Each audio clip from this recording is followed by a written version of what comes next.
정말 끝이 없습니다. 끝이 없어요. 네, 이게 저희 JTBC 보도에 따르면요. 이은혜가 고 윤상엽 씨의 퇴직금까지 미리 정산을 받았다. 이런 의혹이 제기가 된 건데요. 이게 이제 윤 씨가 숨지고 나서 장례식에 회사 동료들이 왔는데 윤 씨가 퇴직금을 미리 정산받았다. 이런 얘기를 유족들한테 한 거예요. 근데 이제 퇴직금 정산뿐만이 아니라 이제 윤 씨가 회사에서 돈도 빌렸다. 뭐 이런 얘기를 해주는데. 대출까지. 네, 그렇습니다. 퇴직금 5천만 원, 빌린 돈 5천만 원 이렇게 해서 1억 원이 없어진 겁니다. 이 퇴직금 정산이랑 이 회사 대출 같은 경우에는 당연히 윤상엽 씨만 할 수 있는 건데 그렇죠. 윤 씨는 그때 보증금 300만 원짜리 반지하에 살면서 월세도 밀리면서 뭐 200만 원이 까지고 뭐 이런 상황이었단 말이죠. 그렇기 때문에 유족들은 이 돈을 이은혜가 따로 챙긴 걸로 보고 있는 겁니다.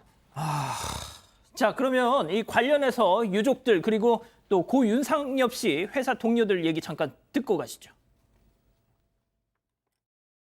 퇴직금 정산은 중간 정산이 됐기 때문에 많은 금액이 남지는 않았고 사내 대출이 5천만 원이 있어서 그거를 갚아야 되는 상황이다. 그냥 많이 써서 그렇다고만 하고 많이 어디다 썼다는 얘기를 전혀 하지 않은 거죠. 저한테 돈이 갑자기 좀 필요하다. 그래서 그 당시에 빌려주고 그냥 잊고 있었어요. 다른 사람한테는 뭐 다른 이유로 또 돈을 빌렸고 혼인신고 하고 그 이후부터 급격히 안 좋아졌어요. 걱정돼서 야 괜찮아 행복해 뭐 그렇게 그래 물어봤던 것 같아요. 야, 직장 동료들 그 방금 마지막 얘기 양 변호사님. 야, 너 정말 행복한 거야? 결혼 생활이 왜 그래? 이런 거 아니에요, 지금?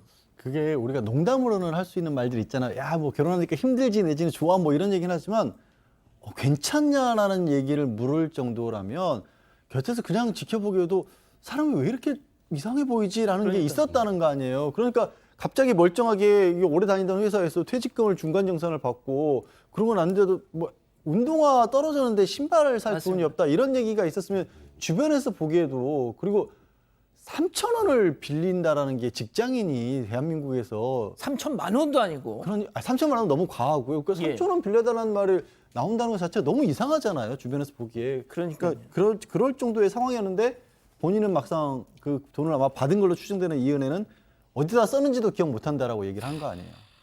그래서 지금 이렇게 막 사방에서 다 긁은 돈으로 지금 도피 행각을 이어가는 어떻게 보면 그 현금 그걸로 지금 쓰고 있는 게 아니냐 이런 지금 얘기까지 나오고 있는데 백 변호사님 그런데 이 초기에 경찰 수사에 좀 경찰이든 뭐 수사에 좀 부실한 정황이 있었다 뭐 이런 얘기도 나오더라고요. 네, 남편 윤 씨가 이제 사망을 하고 일주일이 채 되지 않아서 일단 이 윤 씨가 살았던 집의 집주인의 진술입니다만 예.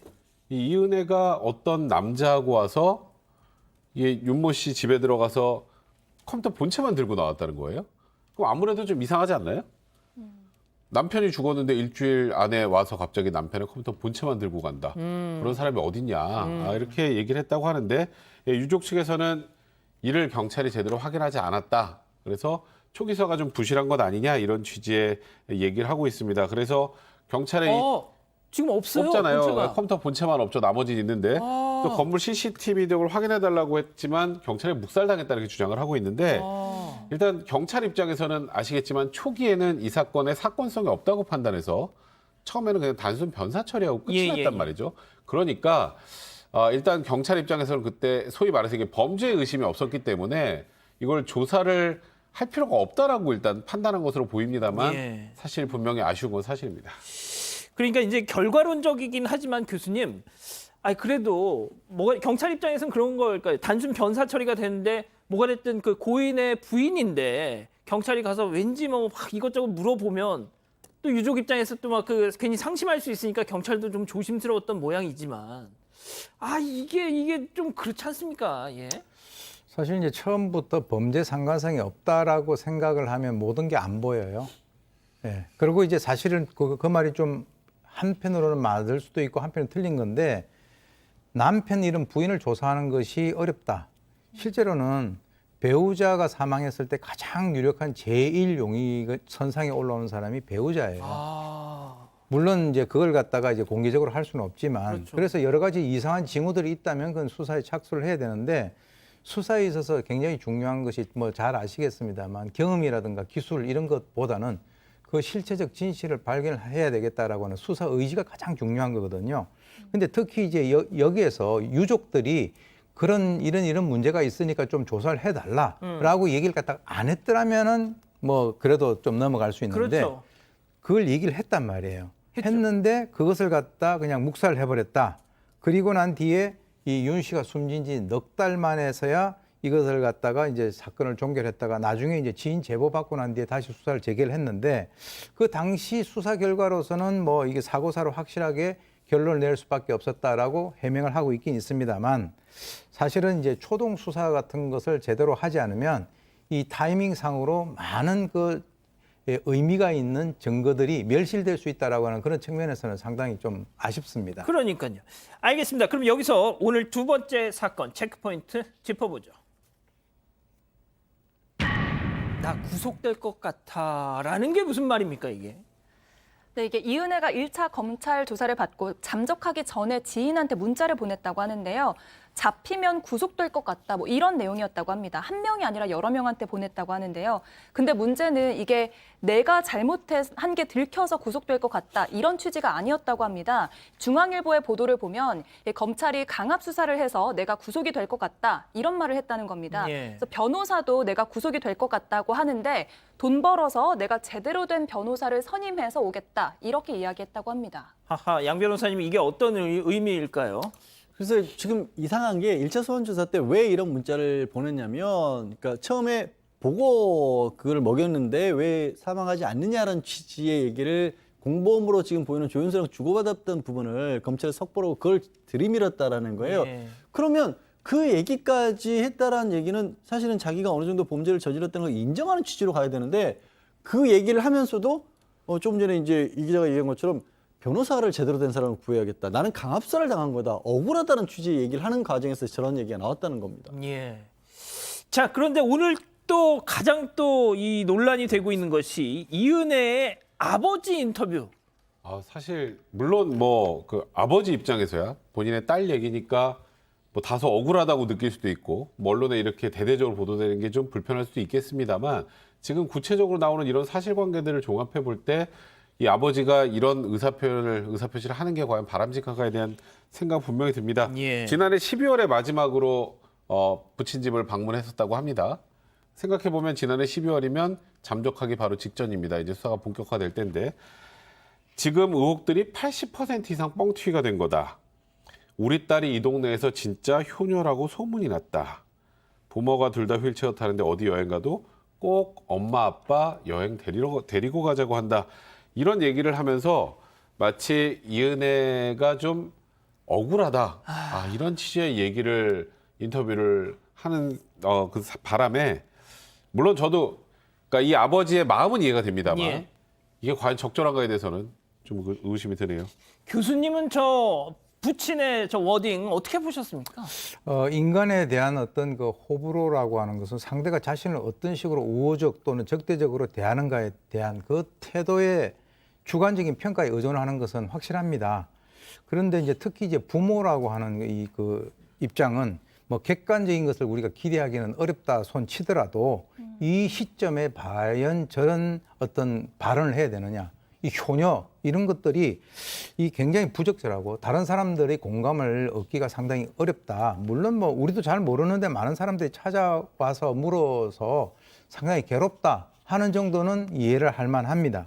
그런데 실제로 이 효녀라고 하는 그 근거가 자기들 데리고 외국 여행을 다니고 했다라고 하는데 이 많은 돈이 어디서 나온 겁니까? 지금 이미 다 밝혀지고 있잖아요. 예. 그리고 그것은 어떤 한 남성의 어떤 돈을 갈취를 해서 그렇게 한 것인데 남의 돈을 뺏고 지금 현재 살해했다는 혐의로 자식이 도주를 하고 있는 그 상황에서는 효녀가 아니라 무조건 잘못했다라고 얘기를 하는 것이 가장 지혜로운 그 대처가 아닌가.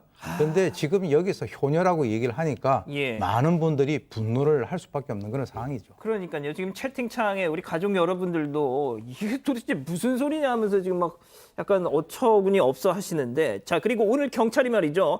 자, 이은혜에게 이 지금 쏠리고 있는 의혹 3가지가 있습니다. 첫 번째, 이 석바위 교통사고. 두 번째, 태국 파타야 익사 사고. 세 번째가 이 가평 계곡 사건인데, 자, 오늘 경찰이 말이죠, 백 변호사님. 네. 첫 번째, 두 번째에 대한 이 결과를 발표를 했더라고요. 네, 맞습니다. 지금 의혹이 그 전에 이 윤 씨 제외하고 그 전에 남자친구들의 2명의 사망과에도 관련이 있다라는 취지의 얘기들이 나왔었는데 첫 번째 말씀하셨던 석바위 사거리 일대에서 교통사고로 전 남친이 사망했다 이 의혹과 관련해선 그 당시의 교통사고 기록을 다 조사를 해봐도 일단 교통사고 발생한 기록 자체가 없다고 합니다.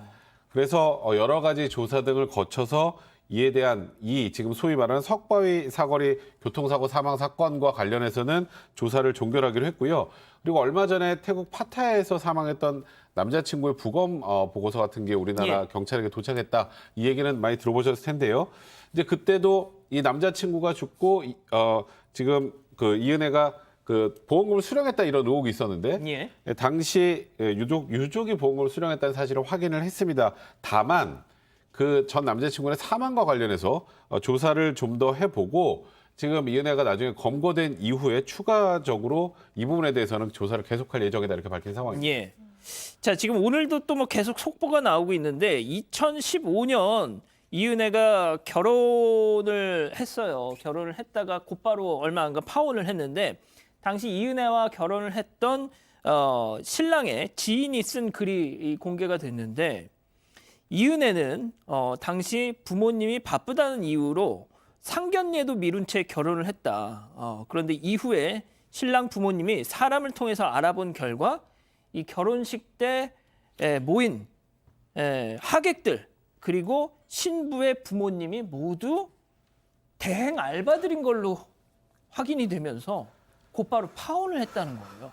아니, 양 변호사님, 그러니까 이런 일들이 지금 계속 지금 튀어나오고 있는데 앞서 이은혜 부친이 우리 딸 그런 사람 아니 이런 얘기를 하니까 이게 우리 당장 가족 여러분들부터가 이게 납득이 되겠냐고요. 근데 아마 이제 그 가족분 부모님들은 이런 뉴스가 계속 나오기 시작한 이후로는 아마 일체 언론을 아마 접하지 않고 있을 가능성이 저는 높다고 봅니다. 괴로우시겠죠. 그러니까 부모님 입장에서는 자기 딸에 대해서 그리고 뭐 그 예전에 그 굉장히 좋은 방송에도 같이 나왔을 만큼 어렸을 때 보여줬던 모습도 있기 때문에 그 모습으로 기억하고 싶으시기 때문에 아마 그것까지 기대하는 건 너무 무리 아닐까요?